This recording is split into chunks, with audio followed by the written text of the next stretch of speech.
மறுபடியும் சொல்றேன், கட்சி நிதின்ற பேர்ல அடிச்ச கொள்ளைய ஒண்ணா கவர்மெண்டோட கஜானாக்குள்ளேயே கொண்டு சேர்த்துக்கிட்டே இருக்கிறாங்க. இப்பவும் சொல்றேன், மக்கள் பணத்துல இருந்து ஒரு பைசா கூட தொடமாட்டோம், தொடவும் விடமாட்டோம், தொட்டா விடமாட்டோம், இதுக்கு முன்னாடி தொட்டவங்களையும் விடமாட்டோம். ஒவ்வொரு ஊழலா வெளியில வரும் போலே, ஒவ்வொரு வேஷமா கலைஞ்சிடும் போல, இங்க இருக்கிற நிறைய பேரு நடுங்கி போய் இதுல நம்ம மேல அவதூறு வேற. இப்ப புதுசா ஒரு வெப்பன் ஒண்ணு கொண்டு வந்திருக்காங்க. அது என்ன தெரியுமா? அவங்க தயவால தான் நம்ம ஆட்சி நடக்குதான். மக்கள் தயவால இந்த ஆட்சி நடந்துகிட்டு இருக்கு.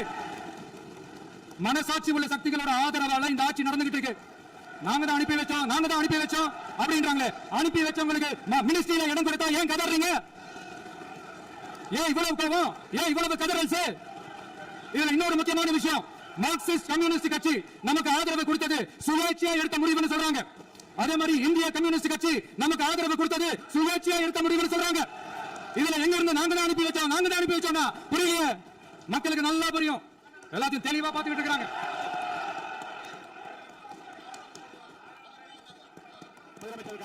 முதலமைச்சர்